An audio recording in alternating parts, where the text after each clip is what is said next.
Assalamualaikum warahmatullahi wabarakatuh.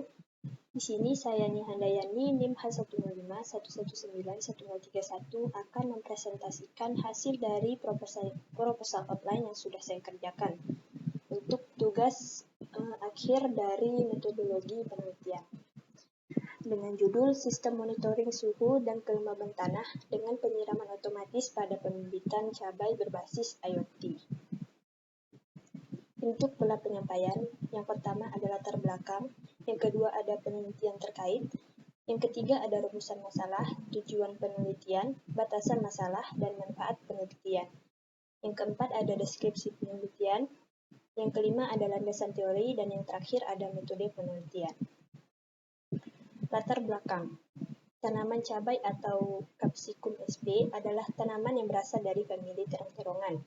Tanaman ini pertama kali ditemukan di daerah Peru, benua Amerika, dan tersebar ke benua Eropa dan Asia seperti Indonesia, menurut Baharudin tahun 2016.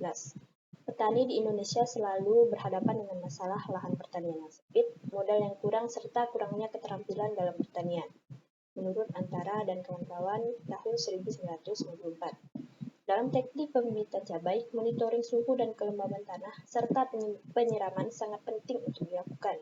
Pada zaman sekarang, masih banyak petani yang melakukan secara manual. Kegiatan tersebut dapat memakan waktu yang lama dan semua langkahnya harus dilakukan. Dengan cara yang seperti itu, membuat banyak sumber daya yang terbuang sia-sia, dan apa yang dilakukan kurang efektif dan kurang efisien, menurut Barik tahun 2020. Pada masalah tersebut, diperlukan konsep Internet of Things yang dapat melakukan monitoring dan penyiraman secara otomatis. Dengan demikian, petani tidak perlu bersusah payah untuk melakukan monitoring dan penyiraman secara manual. Internet of Things dapat membantu petani untuk melakukan penanaman cabai dengan mudah dan moderat, menurut Barget al tahun 2020. Untuk penelitian terkait, yang pertama ada monitoring suhu dan kelembaban tanah tanaman buah naga berbasis IoT oleh Hidayat pada tahun 2020. Yang kedua ada sistem monitoring kualitas tanah tanaman padi dengan parameter suhu dan kelembaban tanah berbasis Internet of Things IoT oleh Santoso pada tahun 2020. Yang ketiga ada sistem monitoring suhu dan kelembaban tanah pada tanaman tomat berbasis IoT oleh Octavia tahun 2022. Rumusan masalah. Yang pertama, bagaimana menentukan suhu serta kelembaban tanah menggunakan sensor Dallas DS18B20 dan Soil Moisture Sensor YL69. Yang kedua, bagaimana pengaruh sistem dalam melakukan monitoring suhu dan kelembaban terhadap bibit cabai. Yang ketiga, bagaimana pengaruh efektivitas, tenaga, dan keberhasilan dalam melakukan monitoring suhu dan kelembaban yang diperoleh dari penggunaan sistem. Tujuan penelitian. Yang pertama, mengetahui cara kerja sensor Dallas DS18B20 dan Soil Moisture Sensor YL69 dalam melakukan monitoring suhu dan kelembaban tanah terhadap pembibitan cabai. Yang kedua, mengetahui hasil efektivitas dalam melakukan monitoring suhu dan kelembaban tanah terhadap pembibitan cabai. Yang ketiga, mengetahui kinerja dan kualitas sistem dalam melakukan monitoring suhu dan kelembaban tanah pada pembibitan cabai. Batasan masalah. Adapun batasan masalah, yang pertama yaitu ruang lingkup penelitian meliputi media tanah yang ada di dalam pot. Yang kedua, bibit cabai yang digunakan untuk penelitian adalah bibit cabai rawit. Yang ketiga, sistem ini digunakan untuk melakukan monitoring suhu dan kelembaban tanah pada pembibitan tanaman cabai. Yang keempat, parameter yang digunakan adalah umur cabai, suhu, dan kelembaban tanah. Yang kelima, aktuator atau penggerak yang digunakan adalah pompa air sebagai penggerak untuk memompa air. Yang keenam, perangkat keras yang digunakan adalah .mcu ESP8266, sensor Dallas DS18B20, Soil Moisture Sensor YL69, selang, dan LCD. Perangkat lunak yang digunakan adalah framework Laravel dan MySQL. Lalu, untuk keluaran dari sistem ini adalah suhu dan kelembaban tanah yang stabil. Manfaat dari penelitian ini adalah dapat meningkatkan efisiensi tenaga dan waktu waktu serta dapat mempermudah petani dalam memonitoring suhu dan kelembaban tanah. Diharapkan hasil dari penelitian ini dapat menjadi bahan informasi bagi petani untuk melakukan monitoring suhu dan kelembaban tanah dalam budidaya cabai. Dan juga diharapkan dapat menghasilkan bibit cabai yang berkualitas. Deskripsi penelitian. Penelitian yang dilakukan adalah membuat sistem monitoring suhu dan kelembaban tanah dengan melakukan penyiraman otomatis pada bibit cabai. Penelitian ini menggunakan microcontroller Node MCU ESP8266, sensor Dallas DS18B20, dan sensor suhu dan soil YL69 yang dapat membaca suhu dan udara kelembaban tanah pada pembibit cabai.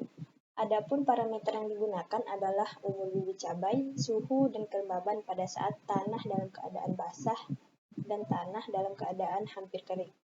Parameter tersebut juga digunakan untuk melakukan penyiraman otomatis pada bibit cabai. Rancangan I/O System. Adapun rancangan dari I/O System-nya yaitu sebagai berikut. Untuk bagian input ada sensor YL69 dan sensor DS18B20 sebagai data masukan untuk diolah, kemudian masuk ke dalam Node MCU. Dan Node MCU ini akan melanjutkan kembali ke database serta relay. Ke database ini untuk sebagai website menampilkan hasil dari pengukuran sensor tanah berupa suhu dan kelembaban. Sedangkan untuk relay ini digunakan untuk menghidupkan pompa air apabila kondisi dari tanah ini terpenuhi untuk menghidupkan pompa. Selanjutnya ada landasan teori suhu. Suhu merupakan suatu ukuran yang ditujukan untuk mendeskripsikan panas dan dingin suatu benda atau sistem. Oleh Putra 2007. Suhu biasa dikenal sebagai temperatur. Satuan yang ada pada suhu adalah Celsius, Kelvin, Fahrenheit, dan Fahrenheit. Menurut Craig tahun 1991. Kelembaban. Kelembaban adalah sebuah tingkatan kebasahan udara. Hal ini disebabkan karena di dalam udara terdapat uap air, menurut Abraham H. Oort tahun 1995. Kelembaban dibagi menjadi 3 macam, yaitu kelembaban Nipsey atau relatif, kelembaban mutlak, dan kelembaban spesifik menurut Langitan tahun 2002. Node MCU ESP8266. Node MCU ESP8266 adalah alat IoT yang bersifat open source. Untuk penggunaannya dalam membuat sebuah prototipe digunakan sketch dan aplikasi Arduino IDE. Ukuran panjang board pada Node MCU ESP8266 adalah 4,83 cm dengan lebar 2,54 cm dan berat 7 gram. Node MCU ESP8266 dilengkapi dengan Wi-Fi dan firmware yang bersifat open source, menurut Hergika pada tahun 2021. Bibit cabai rawit. Cabai merupakan salah satu tanaman yang memiliki adaptasi yang sangat luas. Pada dasarnya, cabai rawit ditanam pada musim yang hampir kemarau, karena pada saat musim penghujan, tanaman ini akan mudah terserang oleh penyakit, sehingga memerlukan perawatan yang lebih baik. Sensor kelembaban dan soil YL69. Sensor kelembaban dan soil YL69 adalah sensor yang dapat mengukur kelembaban pada tanah. Sensor ini dapat diakses melalui microcontroller seperti Node MCU.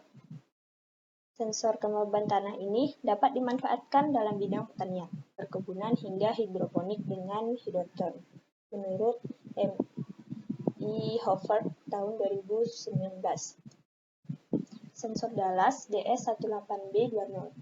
Sensor Dallas 18B20 adalah sebuah sensor digital yang presisi, dengan ketelitian sebesar 9 bit sampai 12 bit dengan rentang sebesar min 50 derajat Celcius sampai 125 derajat Celcius. Pada suhu dengan rentang dari min 10 derajat Celcius sampai plus 85 derajat Celcius, akurasi dari sensor ini adalah kurang lebih 0,5. Besar nilai daya dari sensor ini adalah 3 volt sampai 5,5 volt, menurut Suryatini pada tahun 2000. LCD atau Liquid Crystal Display merupakan sebuah alat yang digunakan untuk menampilkan hasil dari sebuah rangkaian atau sistem dari elektronika, menurut Saputra pada tahun 2015. Adaptor trafo A5. Adaptor adalah sebuah alat yang digunakan untuk mengubah arus tegangan AC menjadi DC dan dapat diturunkan sesuai dengan tegangan yang diinginkan. Terdapat beberapa contoh pengganti sumber tegangan dari DC, yaitu baterai dan aki, menurut G. Alicia tahun 2013. Step-down LM2549. Step-down buck converter LM2569 dilengkapi dengan LED display adalah sebuah modul IC yang digunakan untuk menurunkan power DC sehingga dapat menyesuaikan dengan perangkat penerima. Ada modul step-down dilengkapi dengan layar digital yang berfungsi untuk memberikan informasi kepada voltase input ataupun output dengan akurat.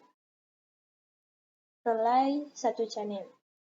Modul relay adalah sebuah piranti yang bekerja berdasarkan prinsip elektromagnetik agar dapat menggerakkan kontaktor untuk memindahkan posisi dari on ke off, maupun sebaliknya dengan menggunakan tenaga listrik.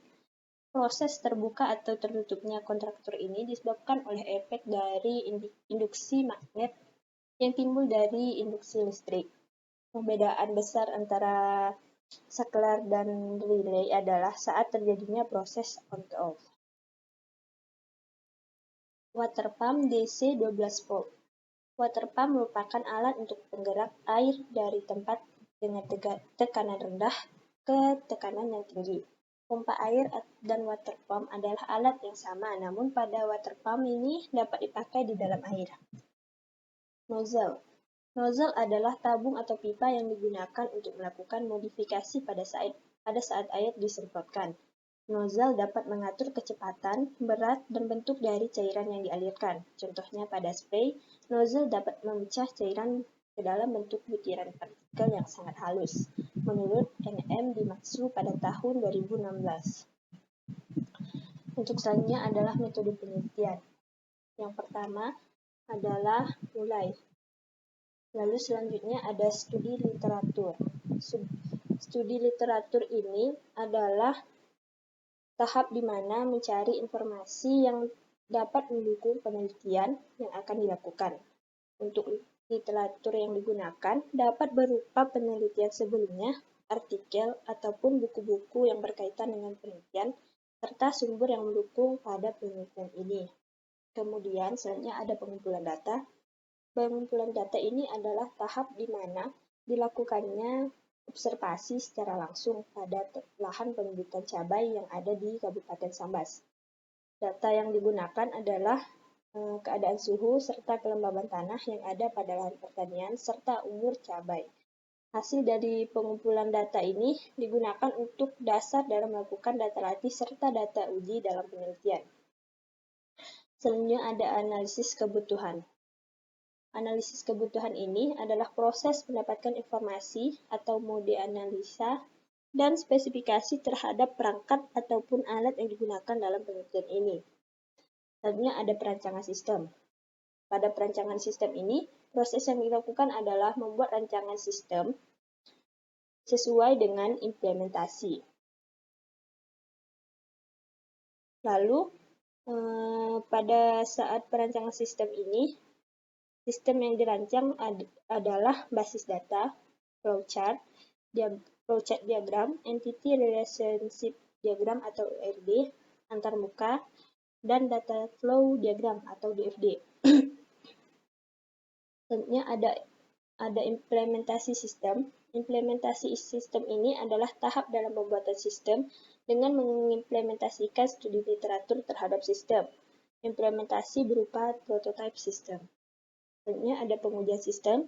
Pengujian sistem ini adalah sistem yang sudah jadi akan dilakukan pengujian untuk mengetahui akurasi atau ketepatan dari fungsi sistem apakah sudah berjalan sesuai dengan kegunaan atau masih mempunyai kekurangan. Sistem kerja adalah sebuah kondisi di mana apabila sistem sudah sesuai dengan kegunaan, maka akan dilanjutkan ke bagian kesimpulan. Namun jika memiliki kesalahan, maka proses akan dimulai lagi dari perancangan sistem untuk mengetahui bagian yang masih salah. Kemudian kesimpulan merupakan tahap akhir dari penelitian ini, yang mana dapat menyimpulkan dan akan menjawab pertanyaan yang ada pada bagian rumusan masalah. Pembahasan yang dibuat berdasarkan pada hasil uji sistem untuk memudahkan dalam penarikan kesimpulan. Selanjutnya ada bagian referensi. Mungkin itu saja dari presentasi yang dapat saya lakukan. Untuk kurang lebihnya saya mohon maaf. Saya ucapkan terima kasih banyak. Wassalamualaikum warahmatullahi wabarakatuh.